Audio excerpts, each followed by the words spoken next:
नमस्कार, मैं विजयपाल रावत आज बेहद महत्वपूर्ण विषय पर आपसे फिर से बात करने आया हूँ। साथियों, 18 मई को बड़कोट का जो गवर्नमेंट इंस्टीट्यूशनल क्वारंटाइन सेंटर है राजकीय महाविद्यालय बड़कोट, वहाँ पे प्रवीण जाड़ा नाम का एक लड़का कोरोना संक्रमण से पॉजिटिव पाया गया, जिसे आनंद फानन में उत्तरकाशी ले जाकर उसे एम्स रेफर कर दिया गया है। और आईपीसी की विभिन्न धाराओं में, जिनमें 201, 307, 269, 270 और 188 जैसी आईपीसी की धाराओं में मुकदमा दर्ज किया गया है। कौन है ये प्रवीण जाड़ा? ये प्रवीण जाड़ा वही है जो हिंदुस्तान के लाखों करोड़ों मजदूरों की भीड़ आप टीवी में देख रहे हैं, उन्हीं में से एक चेहरा है प्रवीण जाड़ा। उसके घर वालों से जब बात करी तो घर में एक उसकी बूढ़ी माँ, एक बूढ़े पिता, पत्नी और 2 बच्चे, इन दोनों खबरों से बहुत परेशान हैं। एक तरफ वो उसके स्वास्थ्य को लेकर चिंतित हैं, तो एक तरफ उसके ऊपर विभिन्न धाराओं में जो मामला दर्ज किया गया है प्रशासन की तरफ से, उससे हैरत में है। उन्हें समझ में नहीं आ रहा है कि वे अपनी बात किससे कहें और क्या समझाएं। साथियों, प्रवीण जाड़ा महाराष्ट्र के थाने में होटल में नौकरी करता था और लॉकडाउन के बीच में वो वहाँ फंस गया।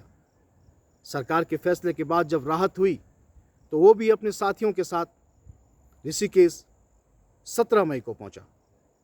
17 मई की सुबह उसका जब एम्स में टेस्ट हुआ तो उसको कागज़ पे होम क्वारंटाइन का आदेश किया गया। आप अगर उस कागज़ को स्पष्ट पढ़ें तो होम को काट करके उसके ऊपर गवर्नमेंट फैसिलिटी क्वारंटाइन लिखा गया है, जिसके तहत उसको क्वारंटाइन सेंटर ऋषिकेश के लिए भेजा गया। जब वो वहाँ पहुँचा तो 4 पुलिस वालों ने, जैसा कि उसके परिवार वाले बता रहे हैं, 4 पुलिस वालों ने उसे सरकारी गाड़ी में बैठाया और उसको उस बस तक छोड़ा जो बस उत्तरकाशी के लिए आ रही थी। प्रवीण जाड़ा के घर वालों का कहना है कि प्रवीण ने उन्हें बताया कि पुलिस वालों का ये कहना था कि यहाँ पे क्वारंटाइन करने की व्यवस्था नहीं है, आपका क्वारंटाइन जिस ज़िले में है आप वहाँ जाएंगे। वो मासूम सा नौजवान उस बस में बैठता है अपने साथियों के साथ और सीधा उत्तरकाशी चला आता है। ऋषिकेश में जब वो अपना पर्चा भर रहा होता है, उससे सूचना मांगी जाती है। वो अपना नाम, अपने पिता का नाम और अपने गांव का नाम सही बताता है। वो अपना एक मोबाइल नंबर भी देता है और नंबर देते समय उसके घर वालों का दावा है कि उसने यह भी बताया था कि ये मेरा सिम है, ये काम नहीं कर रहा है, अतः इस पर मेरी बात नहीं हो पाएगी। वो स्वयं अपने साथियों के फ़ोन से घर पर लगातार बात कर रहा था। जब वो उत्तरकाशी के लिए आया तो लगातार अपने परिवार के संपर्क में था। वो अपनी लोकेशन सबको बता रहा था घर में कि मैं ऐसे ऐसे घर में आ रहा हूँ और मैं उत्तरकाशी पहुँच गया हूँ। उत्तरकाशी जब वो 17 मई की रात को पहुँचता है तो वहाँ बाबा काली कमली की धर्मशाला में उसे रुकाया जाता है। सुबह सामान्य जांच के बाद उसको बड़कोट में जो राजकीय महाविद्यालय है, जहाँ पे इंस्टीट्यूशनल क्वारंटाइन का सेंटर बनाया गया है, वहाँ के लिए रेफ़र किया जाता है। बड़कोट में पहुँचने से पहले जो इंस्टीट्यूशनल क्वारंटाइन सेंटर है उससे लगभग 7 या 8 किलोमीटर पहले दोबाटा एक जगह पड़ती है। वहाँ पे भी पुलिस उसके कागज़ और प्रपत्रों का निरीक्षण करती है। उसके बाद उसे 3:30 बजे के करीब राजकीय महाविद्यालय बड़कोट में इंस्टीट्यूशनल क्वारंटाइन में रखा जाता है। लगभग आधा 1 घंटे बाद वहाँ सूचना प्राप्त हो जाती है कि इस व्यक्ति की रिपोर्ट में कुछ गड़बड़ है, लेकिन यह बात प्रवीण जाड़ा से छिपाई जाती है। जिसके बाद प्रवीण जाड़ा अपने घर से पहले ही बता चुका था कि अगर आप मेरे लिए कोई भोजन भेजेंगे तो मेरे लिए एक सिम कार्ड भी भेजें, और उस फ़ोन को लेकर के वो अपने पास बैठा रहता है। रात के 10:30 बजे एक सरकारी एम्बुलेंस आती है और उसको अपने साथ चलने के लिए कहती है। वो पूरे मामले को नहीं समझ पाता है कि जब इतनी जगह से आने के बाद वो अपने घर के पास होम क्वारंटाइन की जगह इंस्टीट्यूशनल क्वारंटाइन के लिए रखा गया है, तो अब उसे कहाँ ले जाया जा रहा है। वो आनाकानी करता है, लेकिन थोड़ी देर बाद तैयार होकर के वो गाड़ी में बैठ जाता है। उत्तरकाशी में उसकी जांच होती है और उसको ऋषिकेश रेफर किया जाता है, और सूचना प्रपत्रों के माध्यम से हमें पता चलता है कि उस पर विभिन्न धाराओं में मुकदमा पंजीकृत कर दिया गया है। उस पर आरोप है कि उसने असत्य सूचनाओं का प्रसारण किया और साक्ष्य छुपाए। उस पर आरोप है कि उसने संक्रामित रोगों को फैलाने का समाज में कार्य किया है। उस पर आरोप है कि बीमार होते हुए भी उसने लोगों को संक्रमित करने की कोशिश की। उस पर आरोप है कि सरकारी कार्य में उसने वादा डाली, और सबसे बड़ा आरोप उसके ऊपर यह है कि उसने लोगों को जान से मारने का प्रयास किया।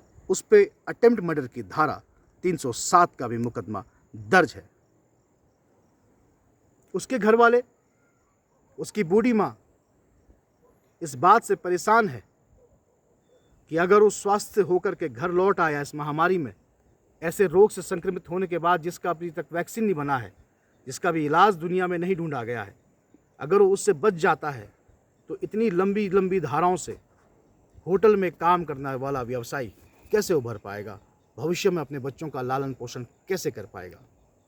साथियों, इस मामले में जिस तरीके से प्रशासन द्वारा सूचना बताई जा रही है, इन सारे दावों के खिलाफ गहरा रोष उसके परिवारजन व्यक्त कर रहे हैं।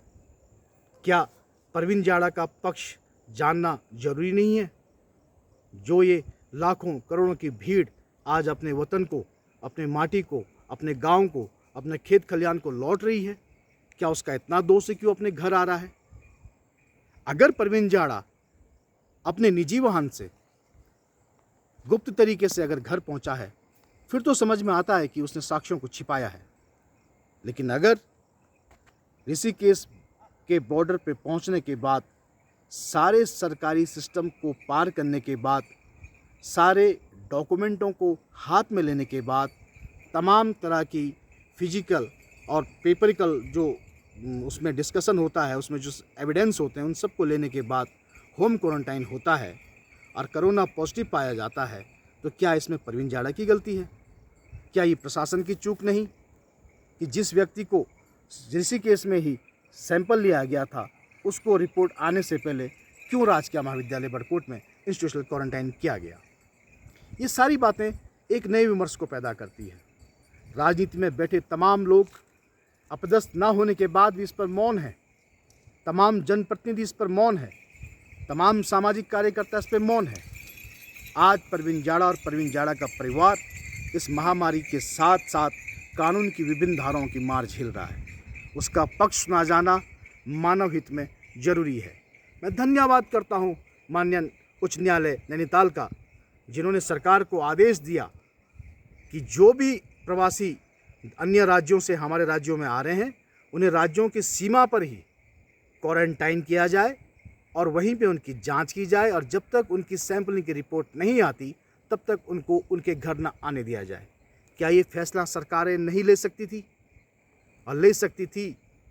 और अगर उसमें चूक हुई है, अगर कोई कोरोना पॉजिटिव सरकारी सिस्टम से अपने इंस्टीट्यूशन पहुंचा है, अपने गांव पहुंचा है, तो उस पर मुकदमा होना न्याय संगत नहीं है। देश में जनसत्ता है, जनता की आवाज़ सुनी जाती है, न्याय का अधिकार सबको है। हम सरकार से मांग करते हैं कि सरकार हमारी है, ये प्रशासन हमारा है, ये पुलिस हमारी है। हम चाहते हैं कि परवीन जाड़ा का पक्ष सुना जाए। वो एक महामारी से जूझ रहा है, उसका मनोबल टूट रहा है, उसके परिवारजनों का मनोबल टूट रहा है, तो अतः आपको इसमें संज्ञान लेकर के उसका पक्ष भी लेना चाहिए और उससे विभिन्न धाराओं में जो मुकदमा पंजीकृत किया गया है उस पर पुनर्विचार करके उस पर एक इन्वेस्टिगेशन बैठा के उन मुकदमाओं को वापस लेने की जनता द्वारा सरकार से अपील होनी चाहिए। नमस्कार।